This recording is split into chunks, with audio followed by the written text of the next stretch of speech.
Hello there, Pierre Repair here. This is a 2009 Toyota RAV4 with P0420 code for catalyst efficiency below threshold. As you can probably tell, this code pertains to the catalytic converter. Let's take a look at the data. This is an inline 4-cylinder engine which only has one bank, and what I'm looking for is oxygen sensor 1, bank 1, and oxygen sensor 2, bank 1. Sensor 1 is placed before the catalytic converter and sensor 2 is placed after the catalytic converter. So I'm looking for pre-cat and post-cat oxygen sensors. And the computer system monitors the efficiency of the catalytic converter by looking at the activities between the two sensors. One thing that should be noted about catalytic converters is that they don't just go bad. Catalytic converters have precious metals inside of them. Palladium, rhodium, and platinum. That's why people try to steal them all the time for the precious metal. But what I'm trying to say here is that catalytic converters don't just go bad, they get damaged.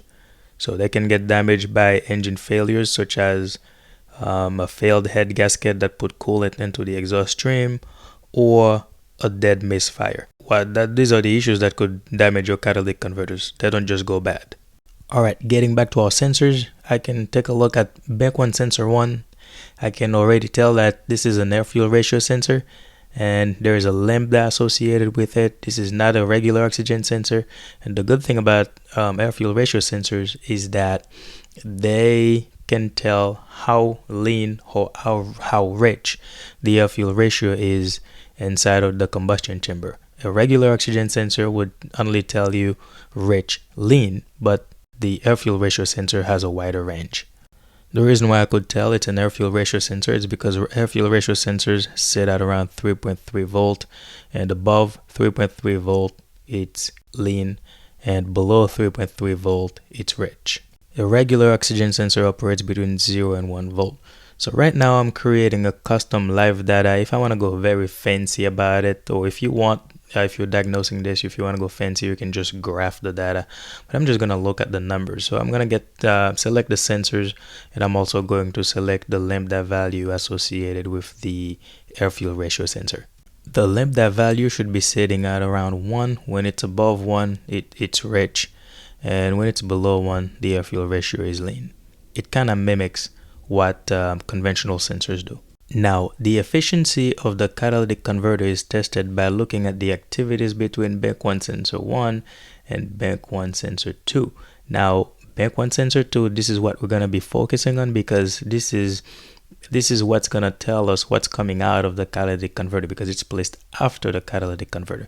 This sensor is a regular sensor, as I said, and it should be around 0.5 volt. I shouldn't be seeing much activities in that sensor. It shouldn't be bouncing around between 0 volt, between 0 and 1 volt. And I'm trying to create a rich condition by quickly accelerating the vehicle. Just give it a quick acceleration and then remove your foot from the pedal, and you can tell that when it's rich, that sensor tends to go rich, and when it's lean, that sensor tends to go lean. That tells me that the catalytic converter is not doing a good job converting those harmful gases into H2O and CO2. Look at what the lambda is doing. The lambda is going above 1, you see, showing you that it's rich. And then look at what the sensor 1 bank 1 sensor 2 is doing. It's also going rich. It should be sitting at around 0.5. Not too much activities from it. Now I'm seeing too much activities from it, too much bouncing around. Therefore, I can accurately condemn the catalytic converter being bad. This is how you diagnose catalyst efficiency code. And if you have tips that you want to share with me, leave it in the comment below. And if this video helped you out, just share it and with somebody that you think it might help. Like, subscribe, and I want to thank you very much for hanging around and watch my videos and help me grow on YouTube. Thank you very much. Have a good one. Bye-bye. As you fade away, as you fade